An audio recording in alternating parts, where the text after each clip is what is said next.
joyful, resilient, and sassy. Ellie smiles at just about everybody and everything.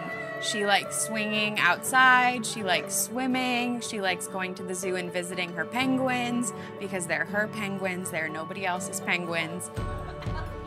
Never met a kid like Ellie who loves life all day, every day. She has no fear. She has been on planes all around the world. She's climbed mountains on my back. She's ridden on the back of motorcycles in some countries. She swam in oceans. She's completely fearless.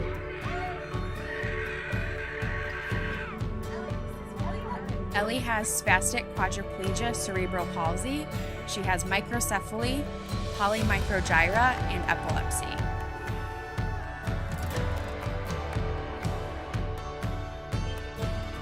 Doctors are amazed by her. Her doctors at Shriners have no idea how she's doing what she's doing, and so they're kind of baffled because they're like, we don't know how to, we aren't seeing this in any book.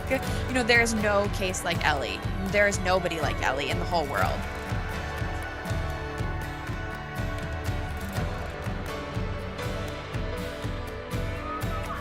Being a single parent, it's a sole income, and I haven't been able to work in the last year because of Ellie's surgeries, and she went from having pneumonia to fracturing her leg, to breaking her leg, to hip surgery all within 6 months. So it doesn't stop. Like, there's no way for me to work, and it sometimes makes me really sad to think that, like, because I'm a single parent, she isn't being able to have, like, you know, all of these things that she desires, like intensive therapy and a wheelchair van and, you know, a new, you know, all this adaptive equipment.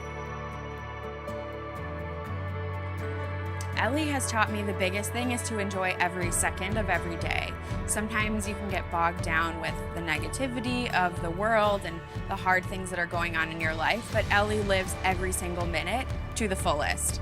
And sometimes that is all that I need to bring me back up into the world.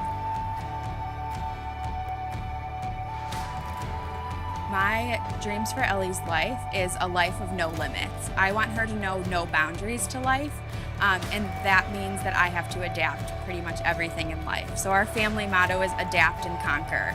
So Ellie wants to ride a bike. I can find an adaptive bike. Ellie wants to go skiing. I can find an adaptive skiing program. Ellie loves penguins. I can find an exhibit where she can go and meet the penguins. So I don't believe that Ellie's disabilities slow her down in any way. It just means that I have to do some of the heavy lifting to make things possible for her.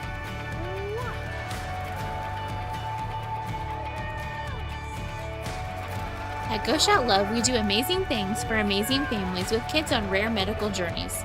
Each month, we shout love for a featured family through the sale of creative apparel inspired by the child.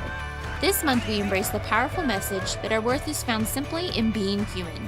Our January Worthy t-shirt design features Ellie's actual thumbprint to represent our shared humanity, but also our unique gifts and challenges. Every purchase from our shop in January will help cover the costs related to Ellie's care and development. Head over to our website at goshout.love now to make a purchase to shout love for Ellie.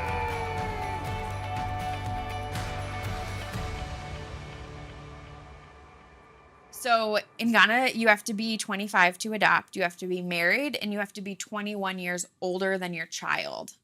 Those are the set up adoption laws. So you're 4 years under the minimum. I'm not married. And you're how much older than the child do you have to be? 21. And okay, so you're barely missing that one. Yeah. So I meet You're over 3. I meet none of the requirements. Right. 0. And the adoption laws in Ghana were changing. I mean, there was a lot going on with adoption. And so I thought that the best way to get, Ellie needed medical care soon. And so I thought, well, maybe I can get her a medical visa.